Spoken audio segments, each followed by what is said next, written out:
Welcome everybody back to another round of PSGL League Racing. This time around Silverstone. This is going to be a tough one because this track and I have never really clicked together. We're currently sitting proudly in P4, only 8 points behind Oscar King and 4 points in front of Tom 97 himself. Like I said, this is going to be a hard track for me, but I'm still going to give it my best. Let's jump into qualifying. P2! And I completely messed up Maggots and Beckett's. There we go. Now, Silverstone has been historically a very bad track for me. But you know, in this house, we never give up and we keep pushing. Overtake on to start the lap, and it is crucial the way you manage your battery around this track, lest you want to run out of battery before the start-finish line at the end of the lap. Into the first technical corners of the track, this very slow right-hander that leads into this hairpin that leads onto a big, massive straight. So your exit here is absolutely crucial. DRS on, used till about 58%, not 59, not 57. Coming up towards left field now, brake right at the 50-meter board, run over this inside curb, throttle to keep the car stable.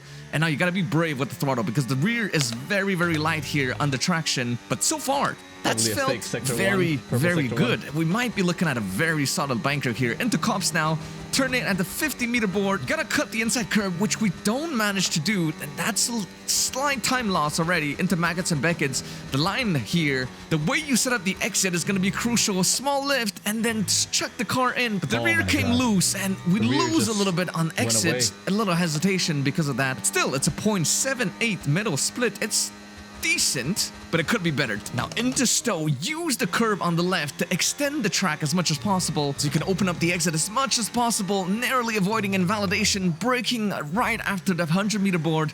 And now it's all about throttle control, but with a little hesitation on throttle, and that's gonna cost us. But however, we are provisional P2 as it stands. Nice. Did I send it? Send it. That's what it felt like. And it turns out our purple sector 1 that time was actually a purple sector 1, but through Maggots and Beckett's again.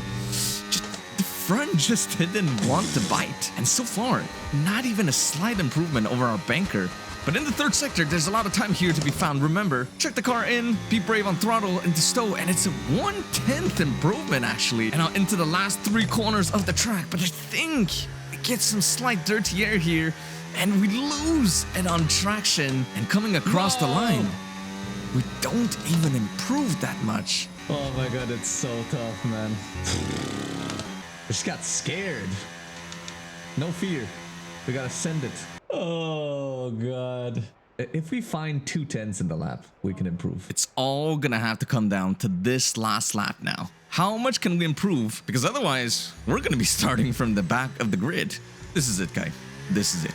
Again, I'm going to sit on board with this last lap just to see what we can do. 1 minute left on the clock. Overtake on early before crossing the start-finish line. Down to about 70-ish. And to chuck the car in, you have to cut the inside curve to gain time. A little bit overtake on the exit to keep the momentum. And again, through this technical section, you got to go all the way to the right to open up this left, which you don't manage to do. Looking back now, a little hesitation on throttle as well, but hindsight 2020. So far, look, we had a pretty solid sector 1 and 2, but it's all about sector 3. You go a little wide actually on the entry into left field, which compromises our exit here, but still, we get good traction, and it's the same exact lap time so far. Same split as earlier. And again, coming through comps, easy flat. Again, missed the inside curve. Now we're 500s down now, coming into Maggots and Beckett's. The left and then the right. Wide entry into Maggots, so can open up Beckett's as much as possible. And this time actually, it's not a bad exit, but it's just running wide again on exit. It's not looking good. It's not looking very good. Into Stowe now. Again, how aggressive can we be on the gas on exit? We actually gain a lot of time here. 600 gains, and there's a lot of time to find in these last 2 corners. Remember, we'd lost it on the traction here. And good entry, again on exit. Can we get it right? Yes, but it's only 600s of improvement. So it's only P10. I beat the guy by 1,000. 1,000. into the race we go. We're actually going to attempt something very, very unconventional. Starting on the hards and going to the mediums later on.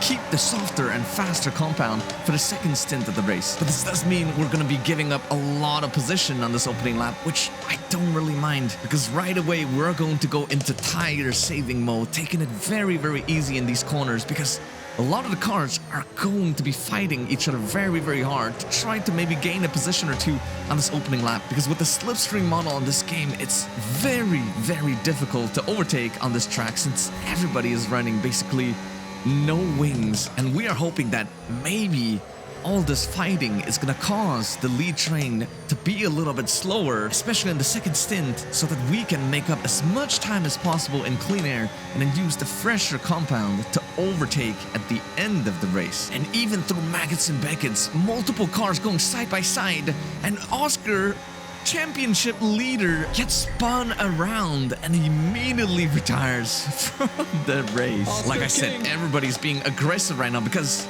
Gone, once take it everybody too settles young. into a train, it's going to be insanely difficult to overtake. Again, through Stoll, multiple cars going side by side. We're not the only ones attempting this crazy hard to medium strategy, and the people on the hards are struggling a lot in these opening laps. They're losing positions left and right. At this point, I'm having doubts as to whether this plan would work or not, because the mediums are, though they're really fast, they're not that durable. And as of now, the mediums still have quite the advantage. You can just see how much they pull away in the traction zones. But as long as we're inside that 1 second window and the train doesn't break apart, it doesn't really matter what we do currently. Because sooner or later, this race is gonna fall back into our hands. It is now lap 6, and you can see the mediums are starting to struggle ever so slightly, and we can follow a lot closer now in the corners. And the Alpine there, I don't know what happened, but they had a huge moment, and this is going to open a door for us. We're going to go on the attack. The mediums are all but slower now compared to the hard, but again, no slipstream, and going too wide through cops is just begging for trouble. So we're going to wait. We're going to wait. We have all the time in the world. Our pit window is much later than those of the medium runners, and right here, the other Alpine car is pulling off to the side. I don't know what happened and whether they had damage or just lack of pace, but I'm not going to say no to a free position gained.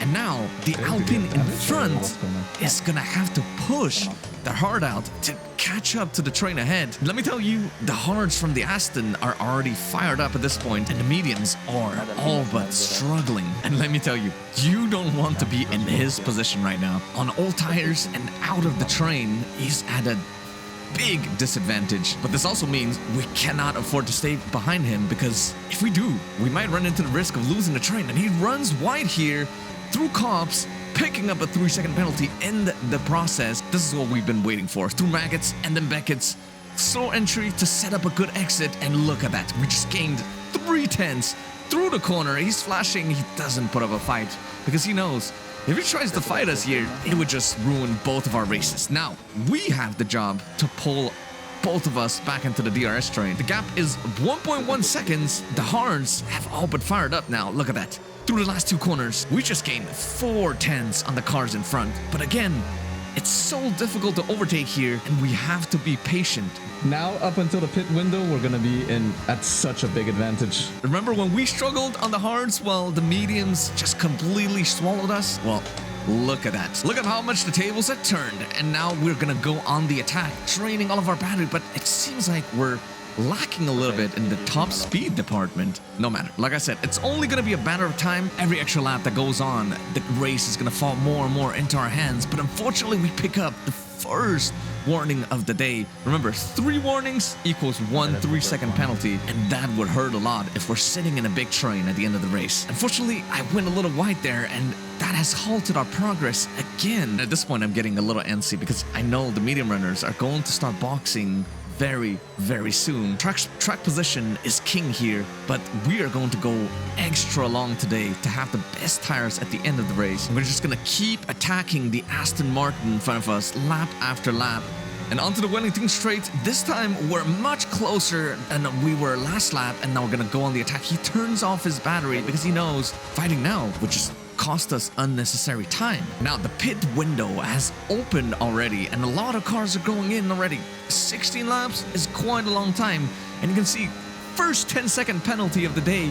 That's not what something you want to see around Silverstone. That one is gonna hurt, especially if you were in the lead. And now you can see all three hard runners are together. Those that have boxed have created a gap in the train, and now all three of us are gonna try to maximize the strategy as much as possible. And we have to push. All that tire saving in the first few laps of the race is gonna allow us to push flat out in these last few laps before we head into the box to try to minimize the undercut as much as possible. However, more people have picked up 10-second penalties going into the pits. This is only good news for us so far. Now, unfortunately, I was hoping to maybe overtake the Aston on track before we head into the pits, because if we are second in this little train, it's gonna make our job so much easier. But unfortunately, we get our second warning of the day. That means no more unless we want to pick up a 3-second, and look at how hard we're pushing right now. The rears are all but dead at this point. And unfortunately, that means we won't have a go at him on the straight. And this lap is the lap where they're going to head into the pits. And we don't really have a choice but to follow here, because going an extra lap would mean death. Now slowing down very, very carefully as to not exceed the speed limit, because we know what happened to those who did. And now it's going to be 11 quality laps till the end of the race. But remember, the mediums are not that durable of a race tire around here. Though they'll be really fast on these opening laps, they will fall off extremely quickly as well. And now, again, we're gonna come out at the back of the pack, down in a P12. And actually, it is a sizable gap to the lead train, but these mediums should be fast enough in theory to allow us to catch up quite quickly. And we've already caught up to the back of a straggler, somebody who's fallen out of the train. And this is very, very dangerous territory, because we have to stay with these two without being caught behind the slow hard runner who's on really, really old tires at this point. But unfortunately, he goes wide into Stowe, and now we are split from those two that are on the same strategy as us, and he goes deep, running really, really wide, and this is costing us so much time. We're already 1.3 seconds behind the other two medium runners, and this is not looking good. Even though usually you want to wait for the DRS straight before they overtake, staying an extra 2 or 3 corners behind would just cost us way too much time. We have to send it down the inside and just hope for the best, because right now we don't have that DRS, and you'll see in a second how much time we're going to lose on this next straight. The gap is 1.6 seconds, and that gap is only going to increase because we're lacking the crucial tool that is DRS. No matter, I was hoping that by the time they catch up to the lead train, it's going to give us some breathing room, maybe allow us to make up some time to catch up to the pack, because they are going to be slowed down considerably. Now by next lap, as we come up to Love Field again, you can see Max is already going on the attack against some of the old hard runners, and this is going to allow us to catch up because they're going side by side. In case you didn't know, anytime you go side by side with another car taking the unoptimal line, you're going to be losing time compared to somebody who's on the optimal racing line. And ahead, there's been contact. Lorenz, one of the race leaders that have been pushed off. And though we're running on fumes at this point, we have to go past because our tires are all but faster at this point. Unfortunately, we missed out on DRS again by just a single tenth. Still don't have DRS. And I'm getting very, very frustrated here because every extra lap that we're running DRS-less, this means we're losing so much time for free, and we have to use tires and battery to try to make up for the time we lose on the straights. And I'm pushing my heart out again, missing out on the DRS detection point by 500. So you can see on the exit, we're briefly down in the 1 second window, but no dice. Fucking shit. And like I predicted, since it's so hard to overtake here, Dirty Air is going to be our friend. It's going to slow both of those medium runners down and allow us back inside the train. But however, this has done irreparable damage to our strategy because we spent the last few laps fighting to survive, to hold on to the DRS train. And while we should have been on the attack in those crucial laps where our mediums were a lot faster, unfortunately, this means we're probably not going to get a shot at making any overtakes this race, since we're going to have to spend a lap or two to recharge, and by the time we're going to have a full battery again, the mediums and the hards should have pretty much the same level of performance. That's very, very unlucky for us. Sometimes you catch up to a car that's just not at the right place at the right time, and sometimes it just doesn't go your way. That's racing. You can see that Max is actually going on the attack against the other Aston in front, and he manages to get past. But the question is, will we be able to do the same? And I have to wait for the Aston in front of me who's on the mediums to go on the attack, because him and I were on the same strategy here. So overtaking him is not going to be easy. So my plan is to wait for him to go for a move to soften up the other guys in front so that it can open the door for us. But unfortunately, he just looks content to be sitting in the train. But that's not right for me, because I want to try my best to attack the hard runners in front, which is the whole point of our strategy. And this race has just been a non-stop DRS train from start to finish. And I can't take as much risk as I would have wanted, because I'm on 2 warnings, remember. Any more would mean a 3-second penalty. But at this point, everybody is at... Not gonna lie, 70% tire wear. If this race goes on any longer, we could be looking at some punctures. But again, we're gonna try our best. We're gonna try to line up a move, maybe gain a position on the Aston in front, maybe look for an opportunity to force him into a mistake. And you can see a Haas car up in front who is struggling a lot at this point, and this allows the McLaren to go side by side with him. The overcut strategy has not really paid off for him. But again, there's not much we can do. It seems like we're lacking a little bit, again, in the top speed department. And it looks like P10 might be the best we could do right now. But remember, there's a lot of people with 10-second penalties in front, so we might be able to do something. Only 3 corners left now. Can we do something? But it seems one of the Red Bulls has gone off. It's flown off the track. Not sure whether it's contact or unlucky puncture, but we're gonna take it. Up to P9 now, having a little look into this corner, but again, God, the racing on this game is sometimes so awful. Now, Gabriel wins it on track, but after all those 10-second penalties have been applied, we get promoted up to P7, and we've not bad after having started P12, but after the results that we had in the last 2 races, I couldn't help but feel a little let down. Could it be down to a lack of preparation? Most likely. I haven't really put that much time into qualifying pace as much lately, and I think it kind of shows. There's only going to be 1 race left before the big Christmas break in PSGL, and you can be sure I'm going to be putting in the hours for that race around Mexico in a week's time. After Silverstone, we have been demoted down to P6 in the standings. But look at that.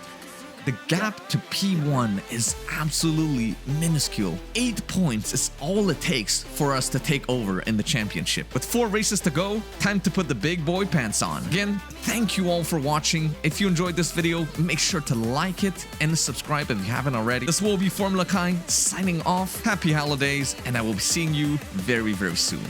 Ciao, ciao.